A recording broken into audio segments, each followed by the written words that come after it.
Good afternoon, and thank you for that nice introduction. I'm here today to talk about leadership in uncertain times, a topic that's more important now than ever before, and to share some of my experience confronting an economic environment like what you're facing now.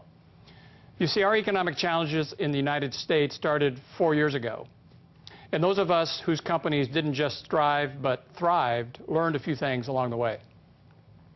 Most significantly, the events of these past few years demonstrated how profoundly important leadership is, particularly in difficult times. Much of what I'm going to share with you is common sense, some of it obvious. However, I believe that in times of crisis, common sense ideas are often the most effective and most easily forgotten or overlooked. And the important question we faced back in 2007, which you face now, is how are we going to get through this? It's no secret that the roller coaster ride of the past several years isn't over. We've had our fill of negative news and uncertainty, and unfortunately, it continues today. Everywhere you look, people still have white knuckles. We've seen major investment firms collapse, countries default on their debt, housing prices plummet, currencies strain to the breaking point, and unfortunately, that's just the beginning. The current economic situation is unlike anything we've seen in the past 70 years. In essence, it's been a perfect storm, a tsunami of destruction, creating an incredibly difficult environment that is fundamentally challenging businesses in all sectors. And as I said, the wild ride isn't over yet. How will the story end? We don't know. However, we do know that we will come out of this. Yes, this too shall pass. Storms come and create terrible devastation, but they don't stay forever. And when the sky clears, what we discover is a new landscape. Familiar landmarks are gone, the old maps don't work, and there are no new maps. In other words, we're in uncharted territory. As leaders, our job is to keep the situation in perspective and to lead the way through this uncharted territory. For some, it's tempting to think they can just hunker down and wait until this perfect storm passes. Just batten down the hatches and wait for the situation to return to normal. Well, I've got news for them. There is no normal anymore. Like it or not, the environment we face is unknown and uncharted. Our companies must adapt or they die. My book, Leading for Growth, was published in March of 2007, about 9 months before the start of the Great Recession here in the United States and the economic storm that it brought. And it's interesting, although the world has changed so much since then, the lessons I discuss in the book are as relevant now as they were then. As it turns out, it is even more important in this economic climate for businesses to focus on leading not for survival, but for growth. Leading for Growth documents my experiences leading UMPCO on a journey of transformation that has taken us on a path of consistent growth year after year, in good times and bad. When I took the helm in 1994 as CEO of South Umpqua State Bank, as it was then known, it was a closely held company with just $140 million in assets that employed 60 people in a rural, economically depressed region of Oregon. Today, Umpqua is a publicly traded company with almost $12 billion in assets that employs more than 2,400 people throughout Oregon, Washington, California, and Nevada. Of course, some people tell me, Ray, you took over in 1994, just at the start of one of the strongest periods of economic growth since the boom of the 1950s. They say we were just riding a tide that raised all ships. And it's true that the tech sector enjoyed a tremendous ride. Silicon Valley in California, just an hour-and-a-half plane ride down the coast from us here in Oregon, was beginning the tremendous boom that would create countless millionaires. They had computer chips, biotech, venture capitalists. Unfortunately, we had none of that. We had an ailing timber industry, environmentalists, and the spotted owl controversy. Talk about a lack of synergy. The boom of the 1990s never reached our depressed corner of Oregon, and yet we still grew our company in a very, very difficult economy. So while it's true that we've seen dramatic, even traumatic change, we have to remember that everything is always changing. Businesses have always had to manage shocks to the system. There's nothing new about that. As it turns out, the principles that guided Umpqua's growth well before the start of the Great Recession are still valid. This is good news for all of us because they focus on the basics. I'm talking about basics like creating a competitive advantage, motivating people, ensuring flawless execution, and building a strong corporate culture. These basics don't depend on a good economy. They work in good times and in bad, when it's sunny and when it's stormy. They're not about holding your finger up to see which way the wind is blowing. Instead, they're about leading and managing your business every day. This has become clearer and clearer to me in the years since the economic storm first hit. So let me share 5 lessons that I think are most important in today's context. The first lesson for leading your company in uncharted waters is this: forget about trying to predict the future. As Peter Drucker said, trying to predict the future is like trying to drive down a country road at night with no lights while looking out the back window. The only thing we know about the future is that it will be different. In other words, you just can't predict the future. You may get lucky once in a while, but hoping for luck, as we all know, is not a strategy. So if we can't predict the future, how can we protect ourselves? What sort of insurance can we buy? As Drucker also said, the best way to predict the future is to create it. Let me repeat that, because it's incredibly important now more than ever. The best way to predict the future is to create it. You can't just wait for the new landscape of the future to be revealed before you. I don't care what business you're in, you have to keep investing in it, making it better in good times and in bad. You have to chart your own course into the future, creating the future you're aiming for day by day, little by little. Let me tell you something that surprises some people. Umpqua Bank went through the Great Recession, which obviously hit banking very hard here in the States, with no layoffs, no cost reduction plans. Why? Because that would have slowed our ability to chart a course for the future of our business. Of course, the standard response when earnings are down is to reduce costs by laying people off. Wall Street loves it when companies let 10 or 15% or more of their people go. To me, this can be incredibly short-sighted. Your stock may go up for a while, but it may not be a good thing for your business long term. When the recession hit, making Wall Street happy wasn't our primary concern. Instead, we remained focused on preserving the ongoing value of our company, which we'd built over many years. Our associates are loyal, hardworking, and very good at their jobs. How could we weather the storm by reducing our resources, our pool of talent? You know, when you're on stormy seas, you call out all hands on deck. You don't tell half of them to jump overboard. There is more work to be done to manage through a crisis and continue building, not less. The last thing we wanted to do was to weaken our ability to create our own future. Now, don't get me wrong. I don't condone retaining excess overhead, and I'm as much for efficiency as anyone. But why wait for problems before you run your company as efficiently as possible? We didn't, and we don't. I knew early on that we couldn't reduce our talent, the people who gave us the ability to manage the crisis. I can tell you that, in fact, on the contrary, we had to build our staff by adding those who could help us with the new challenges we'd be facing.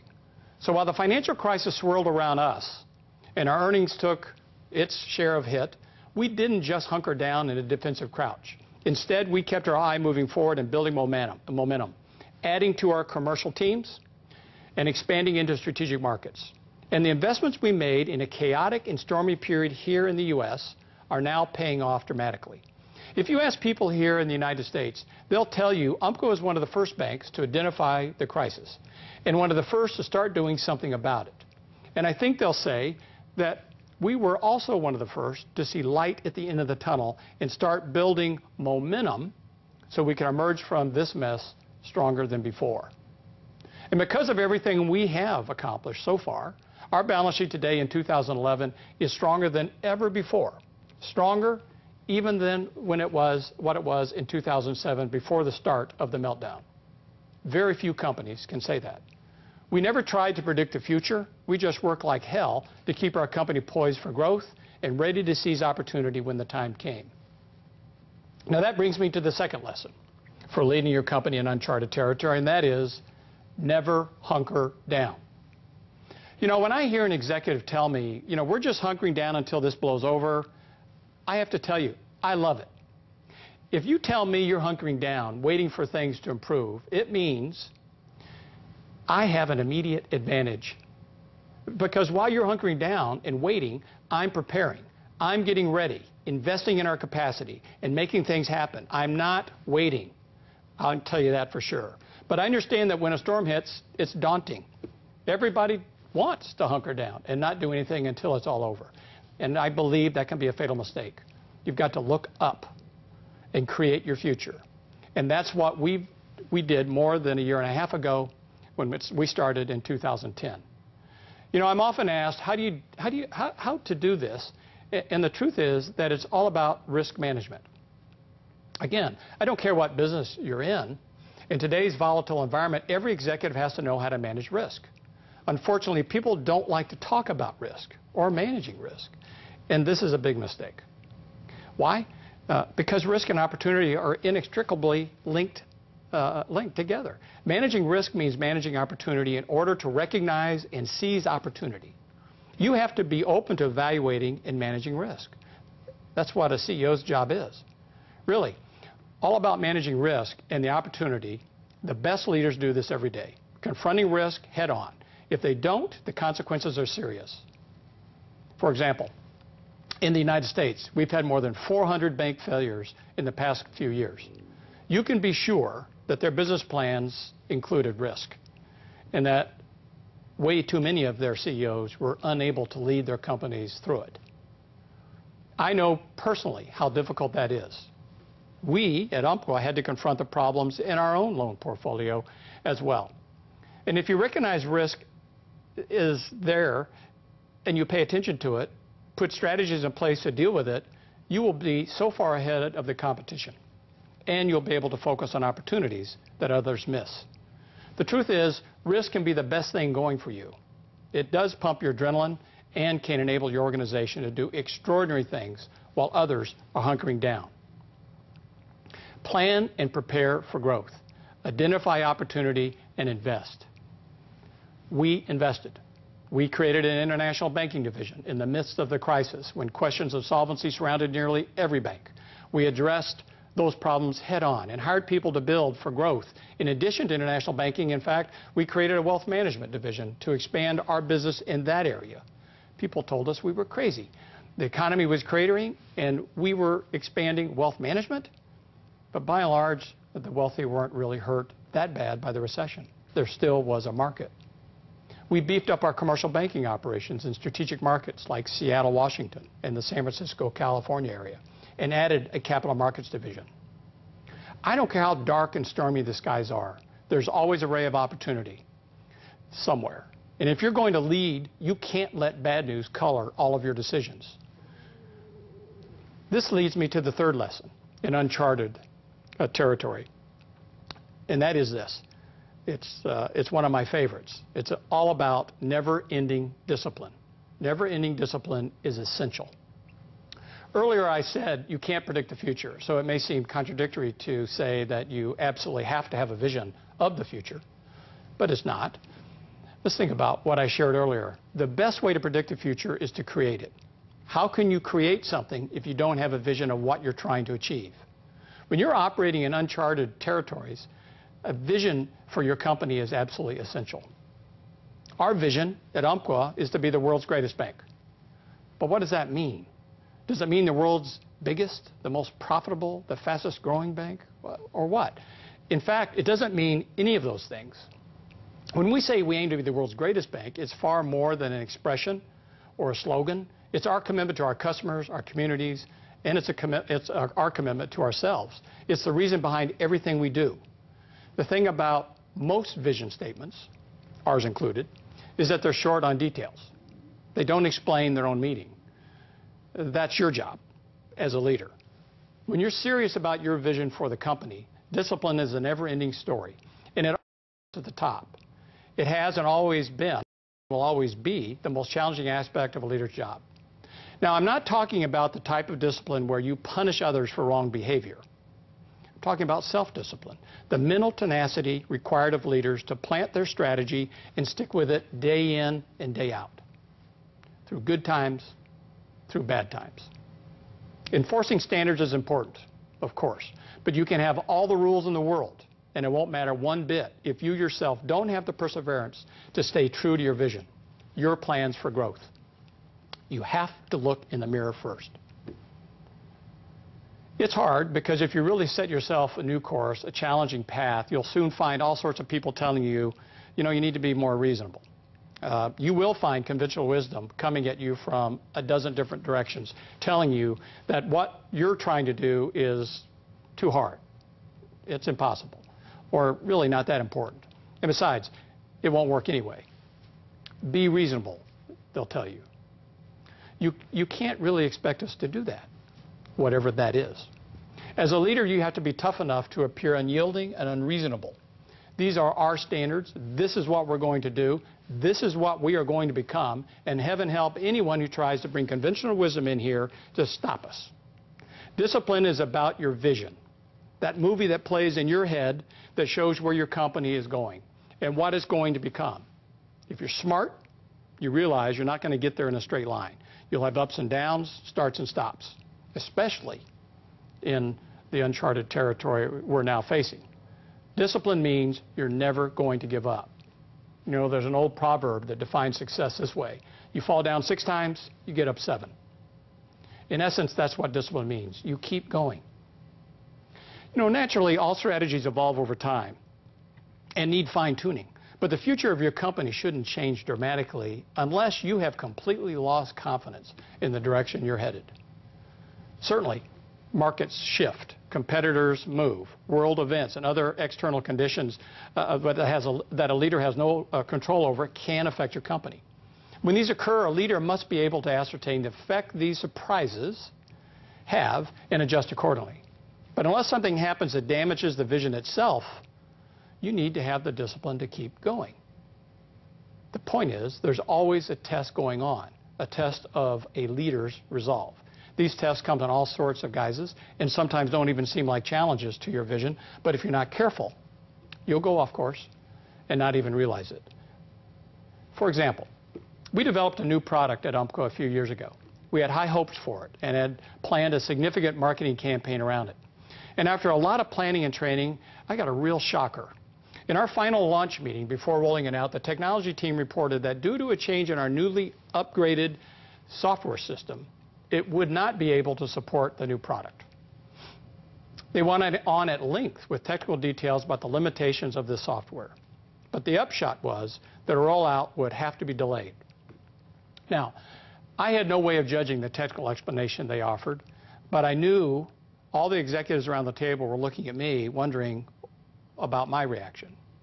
Finally, after thinking things over a bit, I said it really was unfortunate they couldn't support the new product because we were launching it as planned, and asked the tech team to keep track of the product manually until the software could be fixed. I got up and left the meeting. They left that meeting in shock and probably thought I was being completely unreasonable. But I don't think so. I sent a message to all involved that I was deadly serious about making progress and wouldn't be talked out of it due to technology shortfalls or, in fact, anything else. The issue wasn't technology. It was whether we had the discipline to stay the course. And let me tell you, they got the message. Within 2 days of launch, the tech team called me with great news. They had figured out how to adjust the software in time. I wasn't surprised. Anytime you have people around you asking you in so many words to be reasonable, put your guard up. This doesn't mean you shouldn't listen. It means you need to listen to those ideas that will help your plan succeed. Help it evolve, recolor it, rename it, but stay true to your vision. Stay the course. Another reason to be unyielding is that so many people are cynical.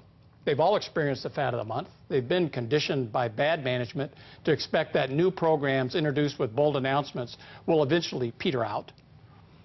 When I started reshaping UMCO Bank, that's what everyone thought. 2 years later, they told me, Ray, in that first meeting we saw you come in as the new CEO with big ideas, and we just knew that if we waited 6 weeks, your big plans would go away. But Ray, the difference with you was they just never went away. Without the discipline to stay the course, we would have just wandered around.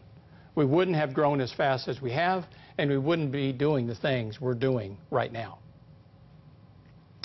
What are the things you worry about that might get in the way of your vision? They're out there, I promise you.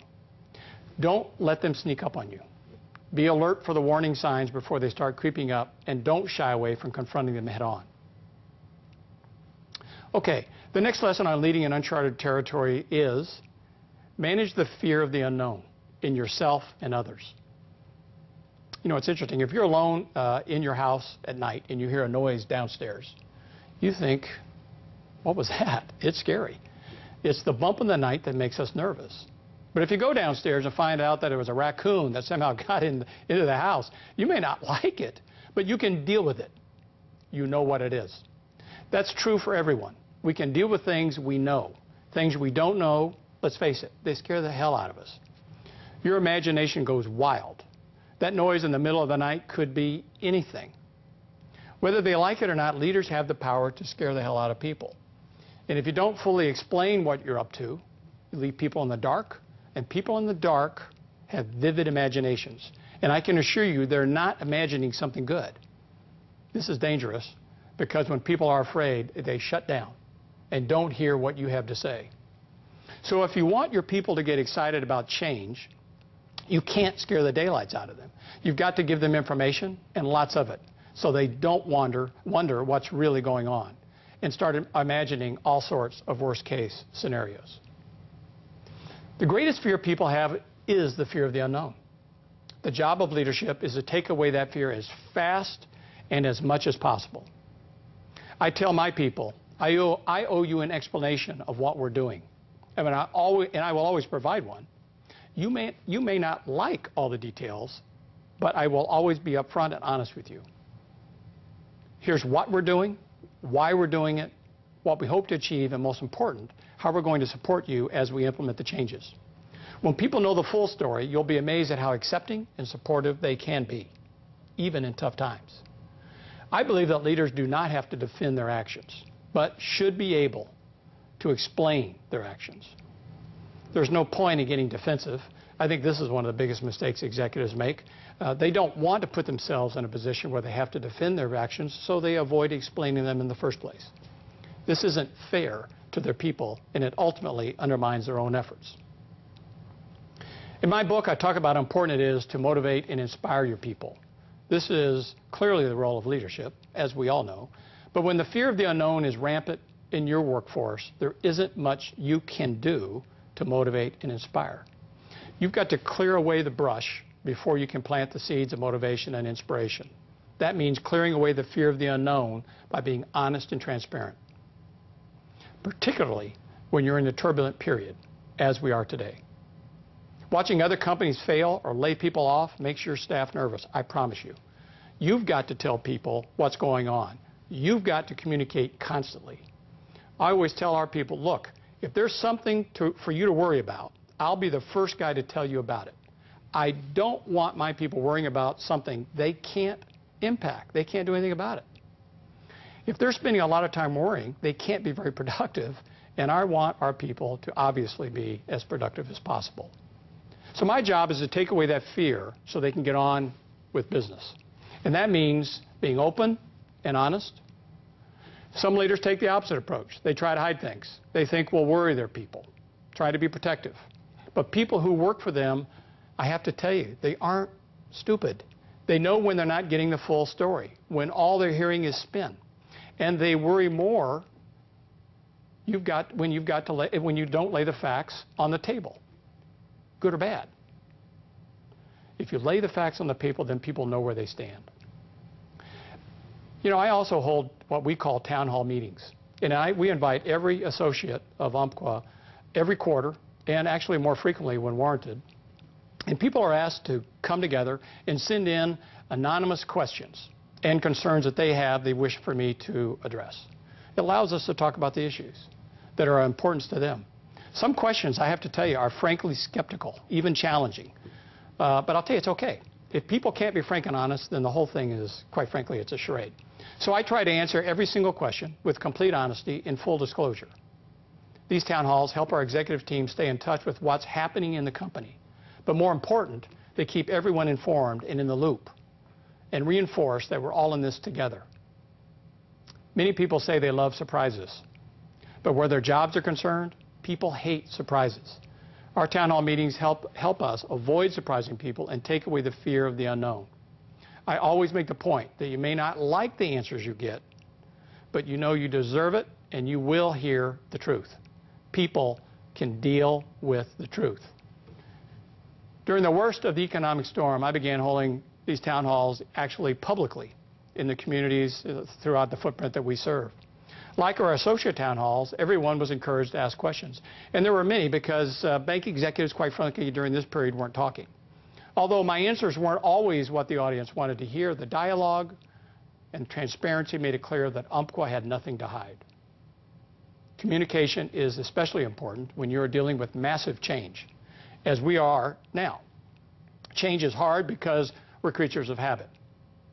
You know, I really do believe that each of us in some ways has a rubber band attached to, well, one end of the rubber band is attached to our backside, our fanny, and the other nailed firmly to the wall of tradition or conventional wisdom. And even when we want to change and do change, we tend to relax, and the rubber band will snap us back into our comfort zones. The rubber band syndrome shows up in all aspects of life, whether we're trying to lose weight, save money, stop smoking, raise our children differently, or whatever. And we don't escape the rubber band syndrome just because we go to work. When you're leading your company in uncharted territory, you and your people are going to have to let go of comfortable routines and develop new behaviors, new priorities, new skills. When you try to stretch your people, I promise you, you're going to run into that same rubber band syndrome. People will, most of them anyway, get with the new program initially. But if you don't hold them accountable, if you don't keep an eye out, the rubber band, once stretched because of new ideas, will snap them back to the wall of conventional wisdom. This can paralyze leadership and the people who make up your company. A leader's job is to get their people used to change. So the elasticity of the rubber band is stretched so far that it loses its power to pull people back to their comfort zone, even if it's where they want to go. Change is a constant in today's world. We all have to adapt to it. If we don't learn to live with change, we have to realize we may become irrelevant, or we may not be around very long. Businesses that can't change don't just become irrelevant, they become extinct. To my way of thinking, if you're a leader who really believes in the direction of your organization, who has the unrelenting discipline needed in uncharted waters, then you're going to be in the trenches with people at all levels of the organization, learning and changing along with them, leading them through the change. I think too many leaders take change for granted. They delegate it to the next level and walk away. When they come back, they find that the results weren't what they expected. You can't delegate your vision for the company. Most of all, you can't delegate leadership.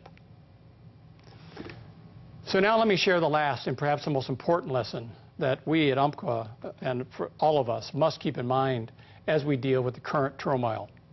It's the simple one. Nothing is impossible. I have a sign on my desk that it says, nothing is impossible.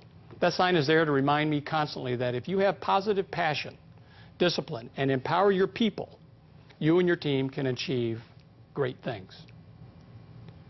To me, impossible goals address things we want to accomplish that appear to be out of reach for one reason or another.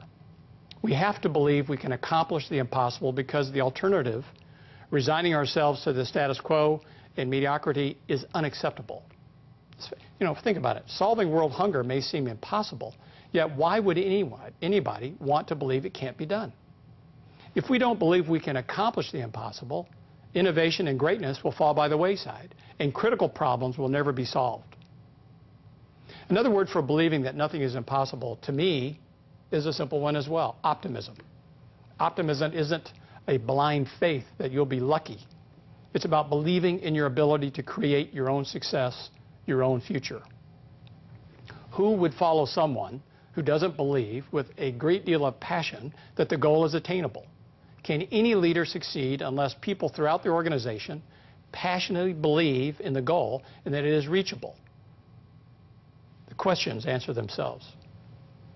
If you're in uncharted waters, the people who work for you better have confidence in your ability to steer the ship. If not, they're going to be spinning a lot of time polishing their resumes. You know, think of Columbus sailing west on the uncharted ocean at a time when maps of the world typically included the caption, "Here there be dragons." If Columbus couldn't display steadfast confidence and optimism to his crew, if they thought they were going to fall off the edge of the world, they would have made sure he never left the port. My own optimism is never an act. It's what I really feel. I have confidence in myself and my team at Umpqua. If you don't have absolute confidence in yourself and your team to lead your ship in uncharted waters, you need to tell your board to find someone else. At Umpqua, I have always believed we could accomplish the impossible, and we, in some ways, have. In 1994, Umpqua was a $140 million bank with 6 locations in an out-of-the-way corner of rural Oregon. And today, we are the largest regional community bank in the Northwest, located in 4 states with nearly 200 locations and $12 billion in assets. And we have challenged our industry, and along the way have received national and international acclaim as a result. Most people would have thought that to be impossible back in 1994, but we did it, and our story continues. I want to wrap up today with a challenge to each of you. Yes, we're in uncharted waters, and the world economy is in the tank. And that's not likely to change anytime soon. But you've got to ask yourself what you're going to do about it. Don't worry if your vision seems unrealistic, unreasonable, or even impossible. If you lead an organization, you've got the opportunity to create something incredibly special. And the time to build your future of your company, to bring your vision to life, is now. I want to thank you very much for having me today. Have a good day.